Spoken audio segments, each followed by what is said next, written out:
Join me on a quest to discover the real story behind King Solomon's legendary mines. According to the Bible, his vast stores of gold came from a mysterious land called Ophir.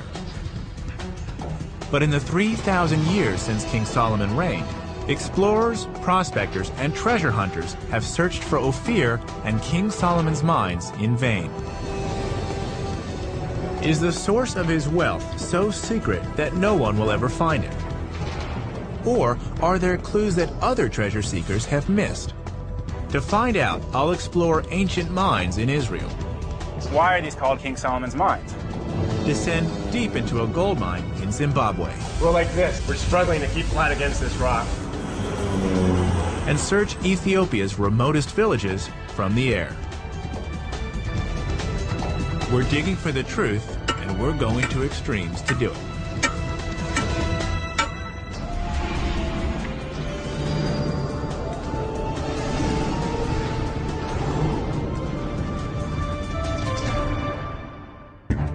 It's one of the most famous mysteries of the ancient world. Where did the vast caches of gold of King Solomon come from? How did he amass the riches which, along with his wisdom, made him one of the most celebrated kings in history? There's no doubt about where his treasures were once displayed. It was here, in Jerusalem, one of the most sacred and spiritual cities in the world. Holy to three of the world's great religions, it's where the Temple of King Solomon once stood. The Temple of King Solomon was built here in Jerusalem on what's called the Temple Mount. According to the Bible, it was literally covered in gold, which came from a place called Ophir. The Temple Mount today is nothing compared to how this place looked 3,000 years ago when King Solomon ruled. According to the Bible, his temple was one of the most stunning ever built. In the second book of Chronicles, it's written, "He overlaid the house, the beams, the posts, and the walls with gold." Even the nails that King Solomon used were golden. But the temple's wealth would also prove its downfall. In 586 BC, Jerusalem fell to the army of King Nebuchadnezzar.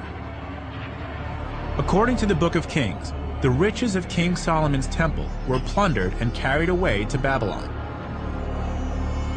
And despite thousands of years of searching, these treasures have never been found. But if the treasure of the first temple remains elusive, what of the physical source of King Solomon's gold? Again, the Bible provides the few surviving clues.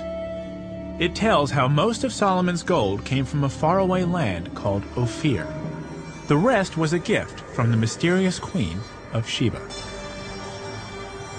The trouble is, no location for Ophir was ever given, and despite 3,000 years of searching, it's never been found. The result? A quest that's lasted 3 millennia and covered entire continents. Some have searched ancient mines in Israel, thinking they must be Solomon's. And in the 1870s, a German explorer named Karl Mauch searched for the biblical land of Ophir in Zimbabwe. And still others have searched in Ethiopia, legendary home of the Queen of Sheba, and according to some, the site of King Solomon's mines. I'm going to begin my quest in southern Israel. My first lead, a place which for years has been marked on maps as King Solomon's mines. First discovered in the 1930s, archaeologists thought they had stumbled on the fabled source of Solomon's wealth. My destination is deep in the Negev desert. It's a hot and barren landscape, but it's also rich in minerals.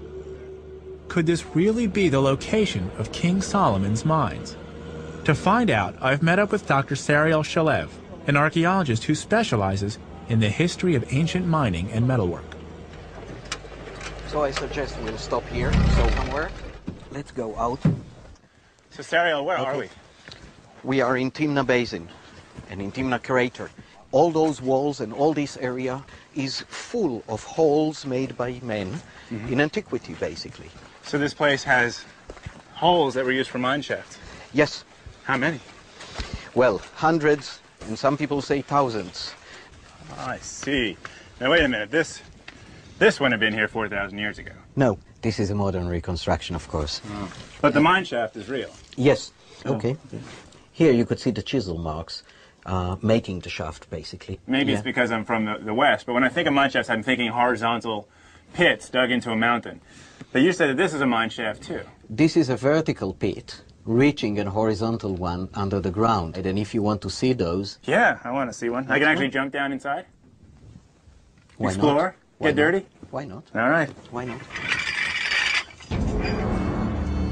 Gold could be found as a natural metal, and it's very easy to extract.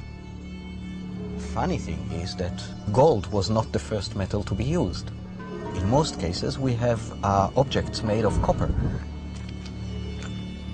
Basically, that's how it's all looked like when the archaeologists came to the region. They didn't know what it is. They thought first these are water pits or something like that. Yeah. And when they started to clear some of those, the next stage they saw was something like that. Yeah. You see that this is a hole. This is a hole in the ground, and it continues and continues and continues down. Close to 37 meters. That's what they did. These potholes are really ancient mines filled with centuries of sand. Sariel leads me inside a complex honeycomb of narrow, winding shafts cut into the sandstone hills. Over 5,000 of these tunnels have been discovered here, making this the largest mining operation of the ancient world. How big were these ancient miners? More or less like us, but they how could they be? luxury that we are used to. Okay, let's go from here. Seems slightly lighter. Oh, God. I think I'm a little bit taller, Doc. Sariel wants to show me some evidence of the metal that was mined here. What do we got? You have some water.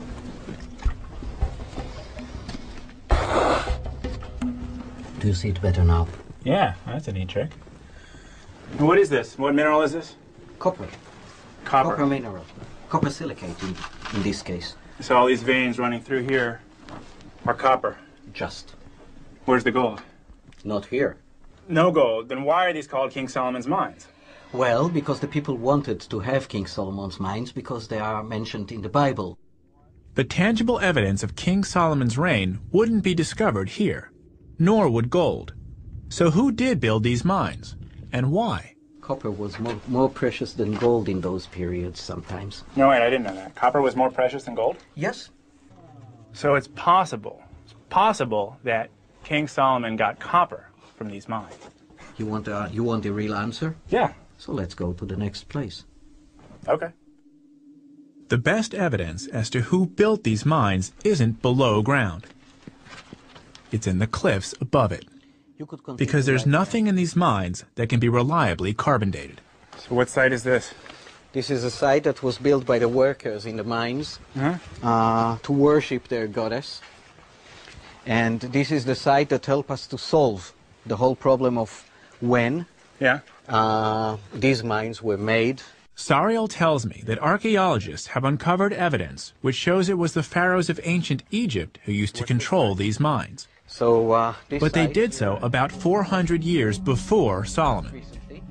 What they found here is a small shrine dedicated to the Egyptian goddess Hathor. And she is the first and the strongest independent woman. The Egyptian goddess is here in the Negev because her worshippers were here in the Negev. So basically, the people who did all the shafts that we saw were Egyptians. So if King Solomon was here, he was very elusive, or his people were very elusive archaeologically. But what we have is a wonderful archaeological site, mining of copper in ancient times by Egyptians and by others without King Solomon, unfortunately. So the tourist maps are wrong. King Solomon had nothing to do with these mines. But I have discovered two vital clues. I now know how precious ores were extracted in ancient times. And I have a good idea as to what King Solomon's mines might have looked like. What I don't know is where else I should be looking for them. it's time to go back to the Bible. This is from the first book of Kings. King Solomon, it says, built a navy of ships in Etzion Geber, on the shore of the Red Sea.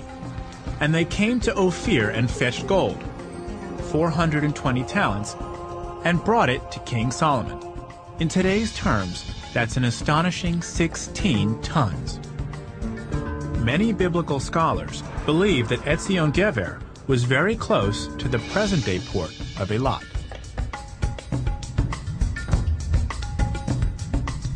This is the city of Eilat. It's at the southern tip of Israel, where the desert meets the Red Sea. Today, it's a pretty swanky resort town with some of the world's best scuba diving. But back in the time of King Solomon, it was from this area that his ships set sail for Ophir. And that's not the only clue. The Bible also says, once in 3 years came the navy, bringing gold, silver, ivory, and apes. If Solomon's ships were gone for 3 years at a time, then their travels could have covered thousands of miles. That, plus the fact that they brought back both ivory and apes, led many to suggest that their destination Ophir was somewhere in Africa. I want to get a sense for what such a journey would have been like. Josh. Welcome on board, Tuli. What's your name? Tuli. Tuli. Put me to work. I'll swab the deck. On the bow line today. You'll put me where? On the bow line. On the bow line. All right. Show me the way. Captain Tuli is happy to comply. Just pull it with my hands? Yes. There's no motor. No motor. Your hands are the motor. The body Got is it. the motor. Okay, so when you say so, I'm just going to pull on this. Exactly.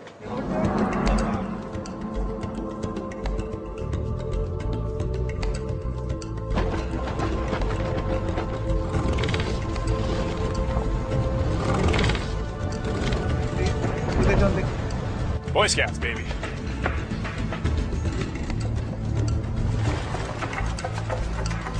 So, Julie, how long would it take to get from here to South Africa?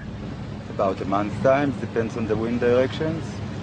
I've got one of these gizmos, which I'm sure Solomon's sailors would have killed for.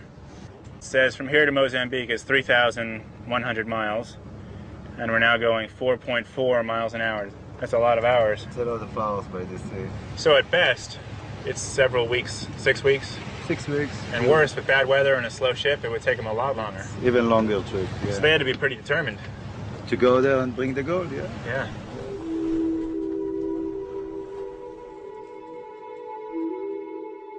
As the sun sets, we leave modern-day Israel behind us.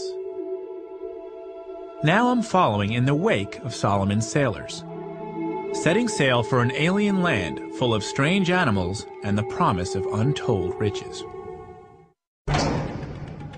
I'm searching for the Queen of Sheba's mythical land of Ophir, the source of King Solomon's gold. I've seen how precious ores were mined in ancient times in Israel, but I have yet to find any evidence that gold was mined there too. So what is this? This is copper mineral. No gold. Then why are these called King Solomon's mines? I've also found clues in the Bible suggesting that King Solomon's sailors brought him his gold from much farther away.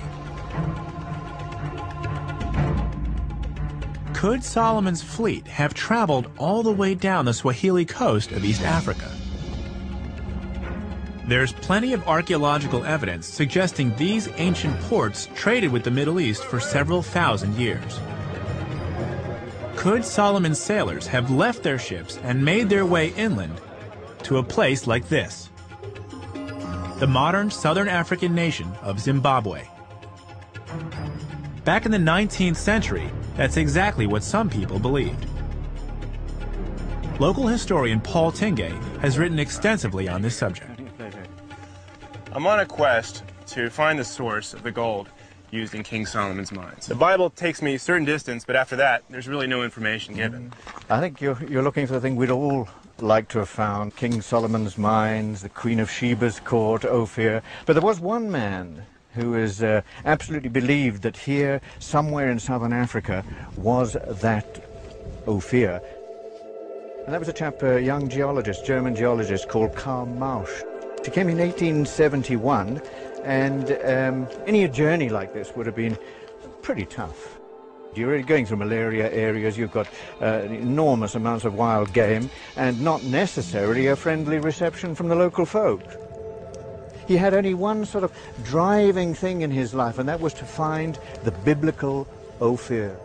He actually discovered gold in Zimbabwe. So the history of gold in Zimbabwe is well established. Oh, absolutely. I mean, they were mining, they were panning in the rivers. And it was well known to the Arabs, the Swahili traders who came in from Zanzibar and Oman, that there was gold here. And nowadays, of course, oh, there are huge mines here. There's a lot of gold exported from Zimbabwe. Paul has put me in touch with a friend who works in a modern gold mine in Zimbabwe. Are you Daniel? Hello, yeah, I'm Daniel. All right, Josh. I'm curious to know if it's anything like the kind of mines which operated back in King Solomon's time. Yeah, sure. Before they'll let me go down underground, I've got to change into proper gear. Got to wear this: hard hat, overalls, gumboots. Reporting for duty. Let's go. This is my first underground mine. We're going to 18 level. Yeah? Yeah. That's it first. I don't brag. We got the driver on board. We are moving! This is exciting. Is there much of a view? No, okay, there goes the view. For me, it's exciting. It is, oh yeah. Because We're traveling to the bottom of the mine, level 18, which is 2,181 feet below the surface. That's almost half a mile. Welcome to 18 level. Thank you. You have 3 shafts coming off of here, Yeah. and then these split into more shafts. Into more works areas. So from the 18th level, it just kind of fans out into lots of different mine shafts. Lead on. Yeah. Follow you. All right then. Unlike ancient miners, workers now use dynamite to blast their way through tons of rock.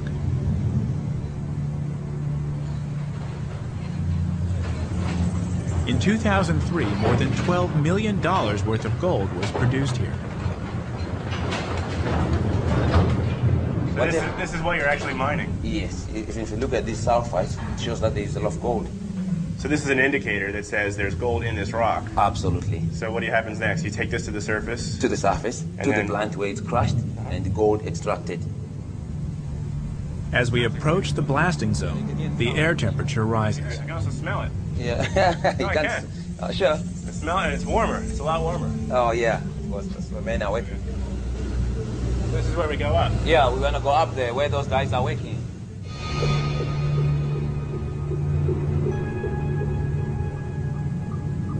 I mean, it feels foreign. It feels like I have absolutely no right to be between these massive rocks. And then this little stick, you just go, squish. The closer we get, the more treacherous the climb.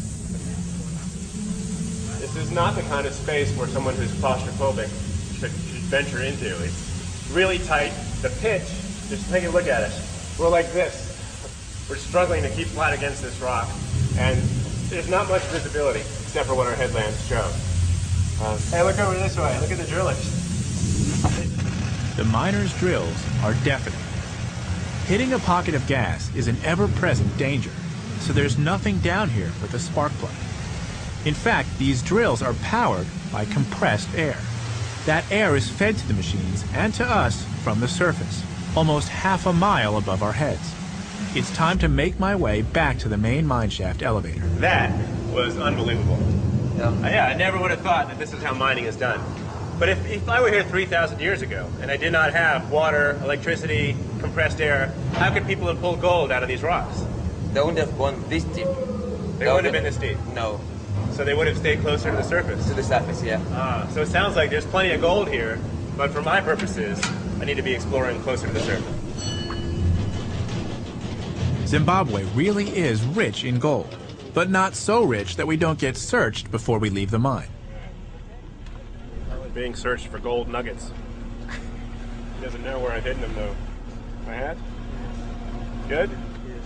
He didn't find them. We're clean. Run! From the mine, it's a 5-hour drive to a place called Great Zimbabwe. Paul Tinge will be there to meet me. The next day, the the sun rises a beautiful crimson red over this mysterious location. The place that Karl Mauch prized more highly than gold. Paul tells me that the German explorer really did discover plenty of gold here in Zimbabwe. It's just that it wasn't his ultimate goal. Mauch was driven by a grander dream of discovering a lost city in the wilderness. So tell me, Josh, how did you enjoy your trip down the mine? Oh, I loved it, but it's much more commercial than what I'm guessing Karl Mauch experienced. Oh, yes, absolutely. But of course, that wasn't why he was here at all. So he found gold, but he kept going. Absolutely. I mean, he was looking for something completely different. He was actually looking for this fabulous African city. He was actually looking for Ophir. Could these ruins be the actual capital of Ophir, the court of the Queen of Sheba, the true source of King Solomon's gold? I'm searching for one of the most famous and elusive caches in history, the gold mines of the Bible's wisest and wealthiest ruler, King Solomon. I've learned that some of the gold was a gift from the Queen of Sheba, and some was brought from a mysterious land called Ophir. In the 1870s, a German explorer named Karl Mauch crisscrossed southern Africa looking for the biblical Ophir. Eventually, he came here, to the amazing ruins of Great Zimbabwe. It's sub-Saharan Africa's largest pre-colonial stone structure.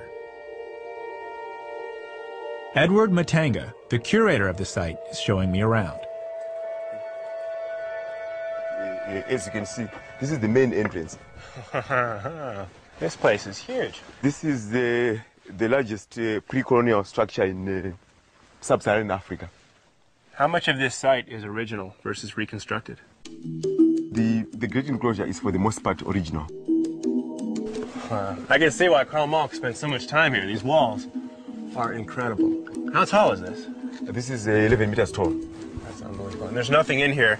No, it's but all rock, just solid. Stones. As you can see, this is built of stones without the use of mortar.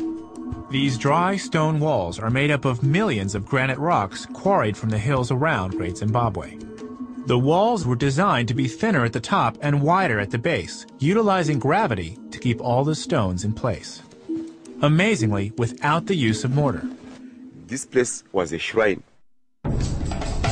This place is very significant to the ancestors of Edward's people, the Shona, who ruled over a large part of southern Africa. It was a ritual gathering place. But sometime after its peak in the 14th century, it was abandoned. Of course, the German explorer Karl Mauch knew none of this. He had spent 6 years trekking through southern Africa, searching for the mysterious land of Ophir and the source of King Solomon's wealth. So when he discovered Great Zimbabwe in 1871, he was sure that he'd found exactly what he'd been looking for. Mauch, like many European explorers of his day, was a racist.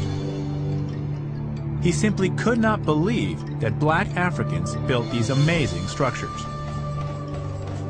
Moreover, he was desperate to prove to the world that this place was the biblical Ophir, that it had ties back to the ancient Middle East. I'm guessing that when Karl Mauch came here in the 1870s, he didn't know as much about archaeology as we do today. So was there anything physical, anything tangible that he saw that said to him, this must be from King Solomon or the Queen of Sheba? Karl Mauch was unfortunate to have been misled by the finding of a piece of wood. Mauch was intent on providing a link between Great Zimbabwe and the Bible. Even the most tenuous evidence was enough for him. For example, when Mauch discovered a beam made of aromatic wood, he immediately jumped to the extraordinary conclusion that it was cedar, the same wood King Solomon had used to build his temple in Jerusalem. And so he thinks, because in the Bible it says Solomon used cedars from Lebanon, he figures these are cedars from Lebanon, and therefore this must be built by Solomon. Absolutely, that's the kind of story that he constructed. Many European settlers embraced Mauch's ideas. Mauch, they said, had proved that a biblical kingdom once existed in the heart of Africa.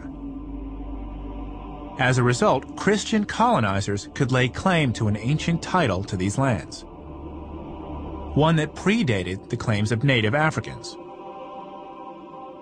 And the fact that Mauch also discovered gold at Great Zimbabwe only ensured that even his wildest speculations were accepted as truth. In fact, his findings triggered a kind of gold rush. European prospectors headed to the ancient city and systematically plundered the ruins. Their exploits were given the aura of respectability. A company was established to oversee the operation, but this was no archaeological site. Trenches were dug everywhere, and many of the walls were destroyed. Priceless artifacts were found, but they were almost all melted down, destroying vital evidence about the real history of this place. It would be almost 60 years later before a serious archaeological study of Great Zimbabwe would be undertaken. It was led by an Englishwoman, Gertrude Caton Thompson. She was appalled by what she found. The site had been ransacked by a succession of treasure seekers. She thought the true origins of Great Zimbabwe might be lost forever. But Caton Thompson didn't give up. Instead, she performed an aerial survey of the site. It was at the time a revolutionary idea. She was looking for evidence of human habitation, which had somehow escaped the looters. Amazingly, she spotted a site which was completely undisturbed. Back on the ground, Caton Thompson began to excavate. Almost everything she discovered was of African rather than Middle Eastern origin. It soon became clear. Great Zimbabwe had been built by the ancestors of the Shona people, who still live in the area today. So you're saying that this site can help explain what Great Zimbabwe was all about? Caton Thompson actually proved beyond a reasonable doubt that this site was essentially African. So Karl Mauch's original belief that he found Ophir faded away. Absolutely. But Caton Thompson did more than disprove Mauch.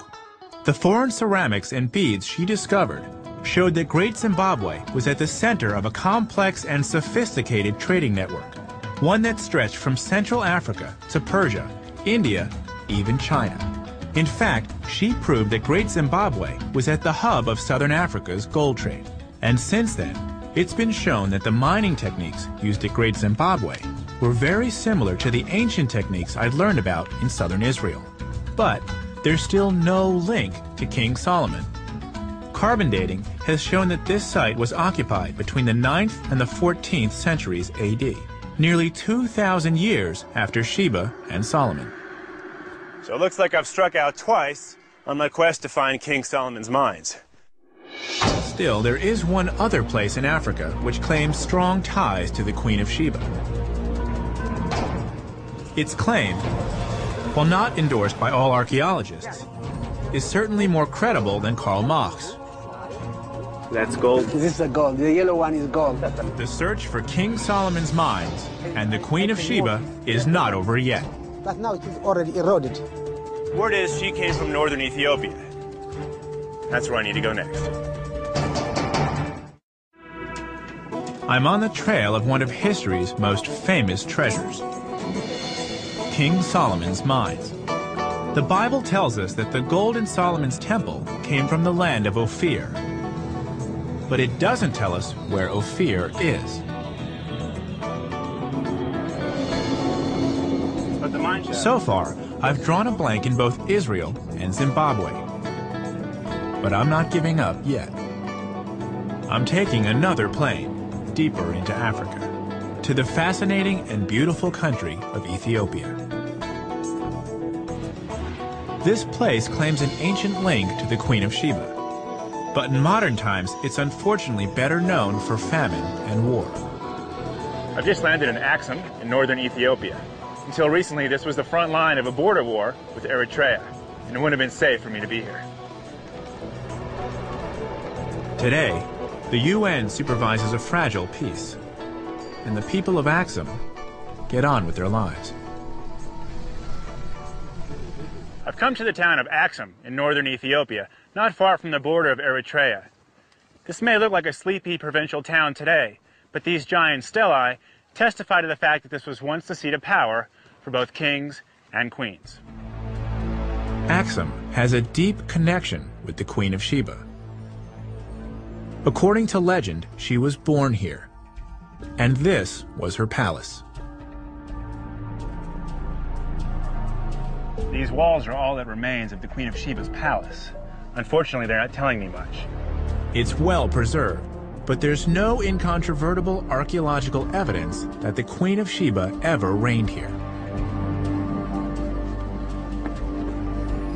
But custom still insists that she did once live nearby. To find out more, I'm heading to the country's capital, Addis Ababa, to speak with a leading Ethiopian historian, a specialist in ancient mining techniques. He may have some clue to the whereabouts of King Solomon's mine. Addis Ababa, the bustling heart of Ethiopia. It's also a place where most of the country's gold is bought whole. Dr. Haile Gebrselassie, Department Chair for History, Addis Ababa University. Have a seat, please. Thank you. Coffee. So I'd like to, since you're a historian, what can you tell me about the Queen of Sheba and the gold trade here in Ethiopia? Queen Sheba is said to have lived in the 1000 BC. Tekla tells me the Queen of Sheba is believed to have ruled here in 1000 BC. And it said that After hearing about King Solomon's great wisdom, she became intrigued. she is said to have Sheba traveled to Jerusalem with a treasure trove of gifts, including vast amounts of gold. In the Bible, it said that King Solomon hoarded at Ophir. Do you know anything about Ophir? Yes, to me it was Ethiopia which provided Solomon with gold because Ophir. Tekla believes that the land referred to as Ophir in the Bible is the coastal area known as Afar. It's only 300 miles from here. Was it to Afar that King Solomon's ships once sailed? Did they then travel inland in search of gold? One thing is certain, Ethiopia has an ancient gold industry. Even today, the streets of Addis Ababa are literally lined with jewelers and gold merchants. Beautiful. Where did these craftsmen and artists get their gold? Could it be the same place that the Queen of Sheba got hers? That's some beautiful stuff. And everything here is made in the store. Can I take a look at one of these rings? Yes, sure. Second one closest. No, this way. Yeah, that one. It's really wonderful. Yeah. So where do you get your rings from? We make them here. You make this stuff here? Yes, sir. Really? In our workshop here. Is that something that I could take a look at? Yes, you can, sure. You can. It turns out that this is not your average Main Street jeweler. Amazingly, they actually turn raw gold into jewelry in the back of the store. Do you buy the gold direct yourself? Yes, there are suppliers. We buy them. We buy from them. And then you bring it back here, And melt it, and make your own jewelry. Yes. It takes a 1400-degree Fahrenheit flame to smelt gold. Tekla tells me this is the same way Ethiopians have been turning raw gold into jewelry for the past 3,000 years. In other words, since the time of Sheba. That's the ring? Yeah. And how does this work? You put it like this? Yeah. And there's going to be this on top? So from here you polish it. We polish it, we file it, we polish it, and make. And then you sell it Yeah. tomorrow. Tomorrow. Tomorrow you sell it. I can show you how they polish it. How Yeah? they polish the gold, yeah. Let's do that. Yeah. Thank you. They don't just cast basic rings. They also craft intricate jewelry, like these famous Ethiopian crosses. First heated to polish it. He made this cross? Yes, he made it. How long A does it skill take? which has been passed down through the ages since Sheba's time. So this is handmade here. Ethiopian cross with Ethiopian gold. Yes. Do you know where the gold that went into this cross came from? Kebra Mengistu. Have you heard of Kebra Mengistu? All the gold in this shop comes from Kebra Mengistu, a gold-rich region to the south. If I can get us there, you'll come with me? I will come with you. Okay. That's good. Teklas told me that the Queen of Sheba's biblical kingdom may well have been modern-day Ethiopia, That's gold in there. and that gold from this region could have actually made it to King Solomon's court. I've got a lead on a traditional Ethiopian gold mine, and I'm going to check it out. but I've still got to find it, and spotting the remnants of ancient mining will be a challenge, even from the air. I'm searching for King Solomon's mines, for the source of his wealth in the mysterious land of Ophir, and for whatever's left of a motherlode of gold, which according to the Bible, the Queen of Sheba gave to King Solomon. I've crawled through a 3,000-year-old copper mine in Israel's Negev desert, ventured deep underground in a modern gold mine in Zimbabwe, and traveled to an ancient city in southern Africa. This place is huge. So far, my search has been in vain. But now that I'm in Ethiopia, maybe my luck will finally change. One of the country's best historians has told me that Ophir may simply be an ancient name for Ethiopia's coastal region, now called Afar. And there's more. Here in Addis Ababa, I've learned about a place called Kebre Mengist. It's located in a remote part of the country, yet it happens to be the center of a gold mining industry that's thousands of years old. It's 500 miles from Addis to Kebre Mengist. But there's no way I'm not making this last leg of my quest. It's 7 a.m. and I'm at Bole International Airport in Addis Ababa, the capital of Ethiopia. I've come here to meet Vern Bell, a bush pilot who's agreed to take me and Dr. Gebre Selassie south for some exploring. I'm hoping that with Vern's knowledge of the backcountry and Tekle's knowledge of Ethiopian mining history, I can finally find the gold mines of King Solomon. We're heading for a very remote part of southwestern Ethiopia. How are you? Even by plane, it's not an easy place to get to.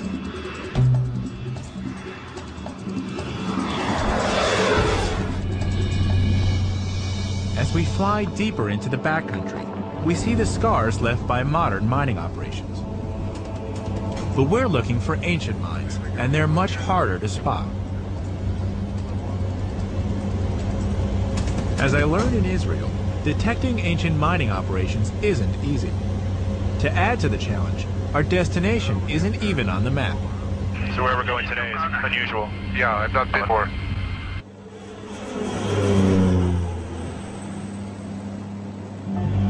After 90 minutes in the air, we reach Kebre Mengist.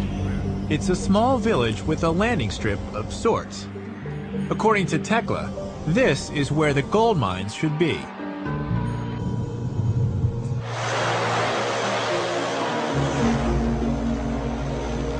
We landed as close as we could, and now it's about a 15-20 minute drive to the actual mines. As we approach what we hope is a mining area, I'm surprised that there's no evidence of an ancient settlement, and no large structures to suggest a mining community. Cow crossing. Yeah.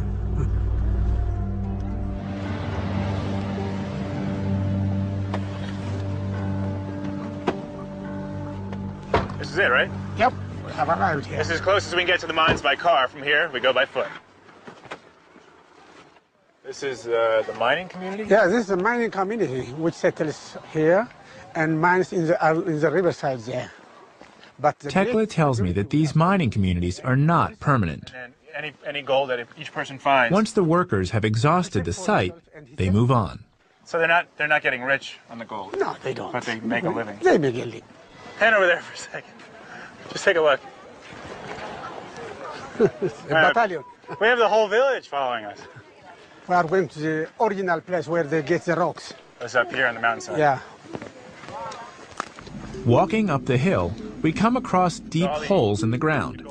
They look very similar to the mines I saw in Israel, and to the ancient mining practices I heard about in Zimbabwe. People mine the rock. This is a mine shaft. Yeah. But according to Tekla, this area, unlike Timna or Great Zimbabwe, was being actively mined during the reign of King Solomon. Yeah. And they climb their way up. Exactly.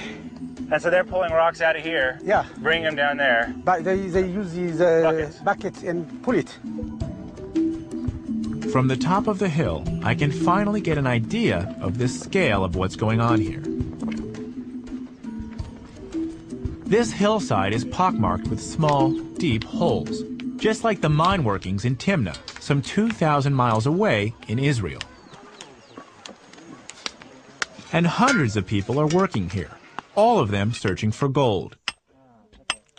This really is a community effort, and the entire village is in the gold trade. So this one just started? Yeah, they are starting. How long have they been digging this hole? Today, they started Just today? Yeah. These stones are the signals of that. It's glittering, yeah? And that tells them that there might be gold in the soil. Yeah. So what's happening here? They are processing it here. So it's definitely not a one-man show. It's more of a community effort. It's a community effort, in fact. One man cannot do this one. It has to be by group. It has to be done by group. What's going on over here? First, they have brought the rock from somewhere else, and they are grinding it here. In these iron pits? Yes, they crush it. And everything's by hand? Everything is by hand. That's some good work. But Can I you give it a shot? Can I help? All right? Here, come on. Yeah. There we go. Okay. Load it up. All right. Then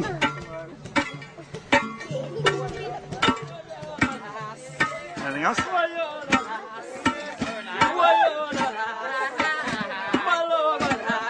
Where's my gold? Yeah. Throughout my journey, I've seen archaeological evidence of ancient mining techniques. But here, I can actually witness these techniques in action. I can only imagine the immense amount of manpower it would have taken to provide King Solomon with the estimated 24 tons of gold that he shipped out of Ophir every year. After seeing the rocks being pounded, Tekla takes me to see the next step in the process. So Tekla, tell me what's going on here. after having ground the soil, they are washing the soil in order to get the gold, that which is very heavy. That's gold. Yeah, exactly. With other minerals. The final step in the process is called panning. Using water, the heavy gold is separated from the lighter, less valuable minerals. They clean it completely, then they start. Yeah. More water. Look. That's gold. Yeah, exactly. That's gold. This is the gold. The yellow one. Gold.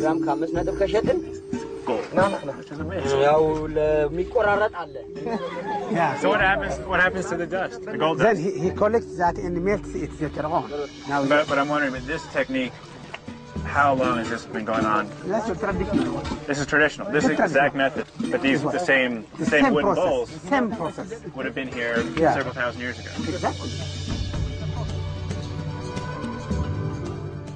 3,000 years ago, when King Solomon and the Queen of Sheba had access to these lands in southern Ethiopia, they could have farmed tons and tons of gold and left absolutely no scar. After a period of time, they would just disappear back into the landscape.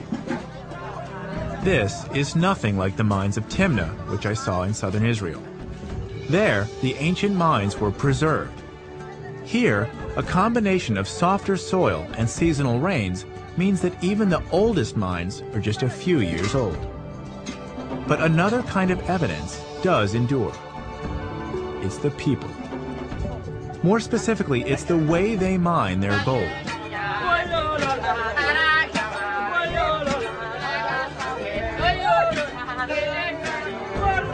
These are not King Solomon's actual mines, but this is almost certainly what they would have looked like.